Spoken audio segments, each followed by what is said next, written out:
There's so many different types of art, and there's so many different ways of being or having a neurocreative strategy.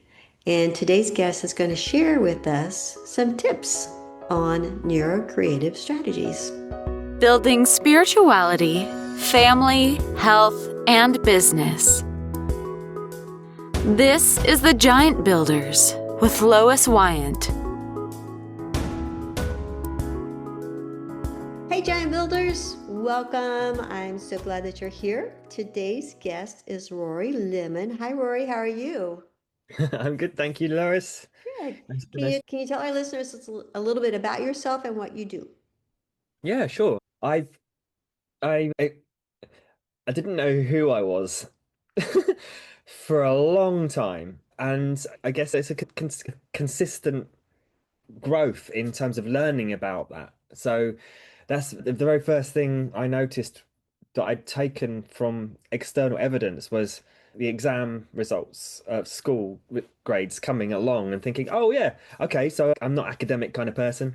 I'm more not a bit. I'm not the kind of pushy business kind of person. I'm an artistic, practical kind of person, and I should try harder at cognitive process certain types of homework or sit down exams. I took that away, thinking I wasn't a kind of blaming kind of person either. I just thought I'm more artistic. I resonated with music all my life to regulate my nervous system. I didn't realize how much of a more of a crux it was than at points for healing and for maintaining a sense of self or a sense of relaxation. I picked up the guitar at the age of 16 and in that growth period of finding more identity approaches, but just playing and playing and playing and playing and playing and playing and playing some more until 8 years went by and I've been in bands and things had gone up and down with like learning about music and DJing and getting fanatical about music in that way. But I wasn't necessarily knowing how to explain or share my ideas. I was very slow processor. So one to one like this, I would talk, I had the space to talk, but I wouldn't necessarily be able to catch up with those ideas that I really wanted to share, all those things I really noticed. And I was like basically staying in my little shell for a long time in my life. So who am I? I find out now, what do I do? I'm after mental health struggles with sharing all of that, and then recovery in 14 weeks from absolute mental exhaustion.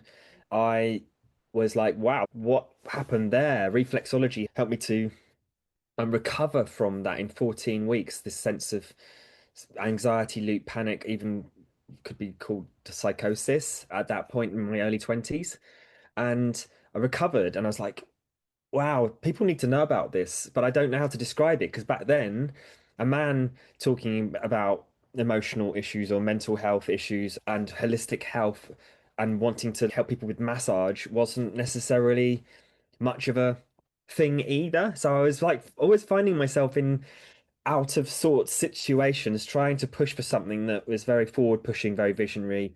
And luckily, I kept with it and didn't burn out more and more and was just fascinated with holistic health my whole life since then. So I was, what else is possible to change is my mantra. What else is possible to change? Any single time, it's what else is possible to change here? Because of diagnoses and things like that that people can get caught up in. And yes, it's important to recognize what's not working, what's working. I discovered I was dyslexic studying osteopathy in my 30s and had to push for the actual test because it came up as mild and mild on a neurotypical tired day is what they said. And I was like, no, I really need to push for this because I need the support to be able to do the master's level degree. So I did osteopathy, and even then, that was really exhausting for me to stick to a program of processing all the information from patient history notes and stuff like that. So I'm taking all of the philosophies of all of this and bringing it into more of a coaching approach to helping those that are potentially suspecting or unknowingly neurodivergent, dyslexia, ADHD, autistic, those are that's my sort of discovery, self-discoveries, and then through the taking all of the neurotypical science of what's known about helping with health, I've taken that and assimilated it into what's actually important in terms of that, which is basically people who struggle with that want to get their ideas leveraged into something useful in life. So Mhm. that's what I help with, to get those projects out there, to get those dream projects out there whereby the scatter is in the way, or the procrastination because it's too big, or they don't realize that there's the help is there. And so it's just raising awareness, sharing my story, and we move through and see what happens with all of this. So that's the Yeah, that is a big ball. If you put in, first off, artistic people, which my husband is artistic and attention deficit, but then you add in items like dyslexic and autism, big, that's a big topic. it is. It is. It is. I like to say I got qualified in dyslexia because I've spent my life studying it and then got the piece of paper to say this is the results. And so I like to remind people that it's a useful thing if it's a useful thing. It's not the be all and end all once we get it to. So it's that idea of that it is useful to find out where there may be peaks and troughs in our strengths and weaknesses or in our brains and how they function. But that in itself is where we look at the positive parts of the personality trait and work out what work is ideal for that person and that environment to be in. Someone that feels more rather than sees pictures, musician, or it often comes naturally. But then maybe even if someone might be afraid to be the artist because how do you promote it? How do you make money from it? And all of the stories from the past about that creativity is like a struggle until you make it big and all that kind of stuff. Whereas now technology there's so much we can let go of as stories and just be the person and the job we want to have. Yeah. What does a first meeting look like with you? If somebody's meeting with you, what's the process? Okay, great. So it this is probably useful for anyone that's like interested in being an entrepreneur in the first place as well. But I'll just share that what does that a first meeting would be is that meeting for a coffee and just seeing whether there's any kind of resonance and exploring. So there's like this, and this is why it can be simple for marketing is simple and really important and useful for just learning how to exchange ideas and find out what patterns are there so that then you can go, okay, that pattern, I know how to help with that, or that pattern I can learn about, and all that sort of stuff. So, marketing in itself is a beautiful process when it's really simplified. So, just a first meeting would be just like, hey, what's going on, and seeing what patterns are there in terms of personal challenges or aspirations. And often the vision is the big picture that people either stay in as dreamers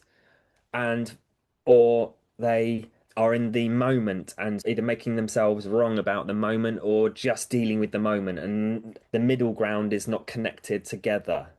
And so that middle ground doesn't actually have to be thought about, but that's what we look at the sort of what's going on in the moment, what's going on project wise, and how do we look at the it's what I call vision mapping. So vision mapping is not just going dream, this is what I'd love to have, but passion, purpose, values, skills, running through everything all over once again, if necessary, unless there's already a clarity of thought. So that's talking about the mentorship part of it all, whereas the coaching, real coaching, what I call real coaching, is extracting the insights out of the person so that they go, oh, that's what I want. There's the gold in there too, rather than like me thinking, oh, they're saying they want to be a musician, but actually they could be it could be something else that they need first, or that there's something that encompasses more of that, like a whether they're more like want to get stuck in with other people or design, they're more of a designer kind of person. There's so many different elements to it. So basically explore, boil down, then if it's a resonance, if someone's actually understanding how I'm sharing my knowledge and how they're sharing their knowledge. It's a two-way process of just going, right, I feel I'm confident enough to invite you to then the next exploration, a deeper one. So it would be connection, then it would be invite to a deeper vision mapping.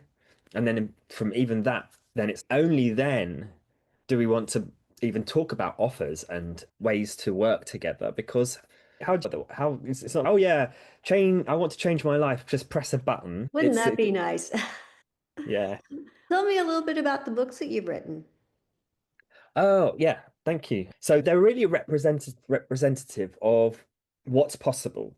So there are, what I like to say is mental creativity for mental health is a really key mantra for me. So if someone's just not expressing themselves creatively, first and foremost, rather than whether they need to turn it into a business or make money from it at all, just that first piece, I did this because I wanted to create a book under in my own terms and make it as easy as possible to share all of the writings that I've been reflecting on. We call them neurocreative recollections because it's a time capsule of all the thoughts and ideas. Here's an example. I'll just open it up to a simple one here. Okay. Substantial obstacles and issues are so often just inventions of an overprotective mind. Can you read And that so, again for me? yeah, substantial obstacles and issues are so often just the inventions of an overprotective mind. So much truth in that. Yeah. Yeah, so obstacles being, what is an obstacle? Is it a challenge of a weakness that needs to be looked at or not? Is it something that actually just gets to be like, I don't need to think about that and someone else can help me with that? So we don't want to avoid the things we need to grow with. The obstacles are there to show us what we need to grow with. If I'm upset by how someone is sharing about their issues and I'm seeing truth in that myself, and I'm upset by hearing about their truth in that moment of being upset about the obstacles, and I'm feeling that, then I get to notice that and go, that is a key piece to how I want to grow, to be able to be not that I don't care about their issues and I want them to be at peace, but I don't get to be dragged along out of that peace, out of my own peace just because of that. I have to be spiritual pathway part of that, and the health piece is just for an empathic or sympathic, as I like to call it, person that automatically synthesizes their feelings to someone else's. If it's negative and it's causing a negative feeling, Mhm. then that's the growth. There's a growth path there. And so just even basically this book is full of things that I could speak about for a whole topic on. And the picture that goes alongside it is the Ganesha, which is a in the Indian Sanskrit, it's the god of clearing obstacles. And so each one of these things is some kind of subliminal multi-sensory connection to what is, and but it's also what I perceive. So it's not everyone's truth, it's my truth, and it's just there to see what I wanted to express myself, and I wanted to show that it's possible to get out of procrastination and build something. I did this in 90 days, even though obviously there was an accumulation of years worth of like writing down stuff, even though I didn't even consider myself as an author 1 year ago before thinking that I might want to put a book out, and I didn't know it was going to look like this. Creativity can bring out so many surprises. Yes. So, well, any closing thoughts? Closing thoughts. Wow. I was just getting warmed up. We can talk more. But closing, no, it's all good. Closing thoughts. Closing thoughts. It's good to keep them short and sweet for people, isn't it, as well, to be able to just divulge and one thing I would like to say is what I call, because it's neurocreative recollections. Mhm. There's neurocreativity. People may have heard of neuroplasticity, which is whatever we feed attention-wise, either muscle wise, it's part of the muscles, like physical muscles, what we're working on Yeah. will get stronger. So focusing on that negativity processes, they will stay strong. And it's not about ignoring them, but it's acknowledging them and being responsible for them. So the neurocreative leadership is what I'm talking about at this time, is not necessarily to be a leader of standing and talking, although that was my choice to choose that because that was the weakness that I had not learned how to do, to speak my ideas. So that's why doing that. But the idea is that we can be the leaders of our lives, and that is important. The responsibility for how we think, feel, and act, how we would want other people to, regardless of their struggles, in front of them, and just be a mother. How does the mother want to show up for their children and anyone around them, or an artist? How do they want to be visionary with their art rather than it just being expression and hoping that people, the marketing piece is actually the piece that will help with creating the vision of something bigger, inspirational. And that is not just reserved for visionary artists in these world.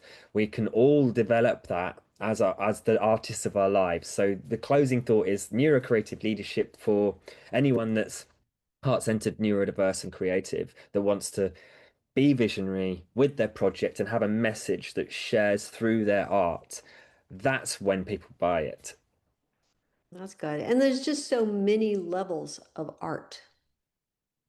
Yeah. So many different kinds. So giant builders, this is great, Rory. I really appreciate what you've shared. It really opened up my mind to different areas of just not only the neural diversity of things, but also just the ways that art can be so transcribed into everybody's life. There's just so many different areas of art. So, Yeah. And I would say, yeah, it's like the traditional idea of art is that it's the product and it's the instrument, the tool, the paintbrush, and but it's actually someone that organizes their day really well could teach someone else to organize their day really well, and that in itself is art. Art, it equals skill, and it can be entertaining at the same time. yeah. It's probably a good way of getting our children to learn more is just making it more entertaining and presenting it more creatively in the art.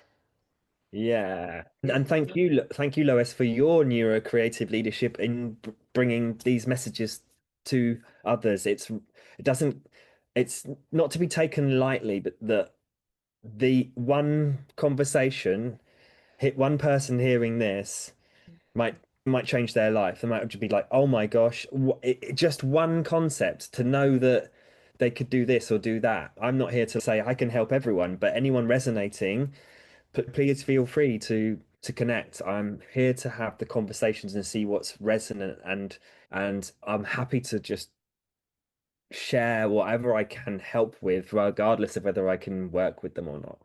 Oh, great. All right. I will have all of your contact information below. So, giant builders, please reach out to Roy and just have a conversation and just see what there is to your particular type of art.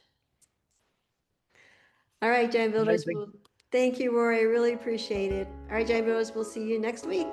Much love. Thank you for listening. This has been The Giant Builders with Lois Wyant.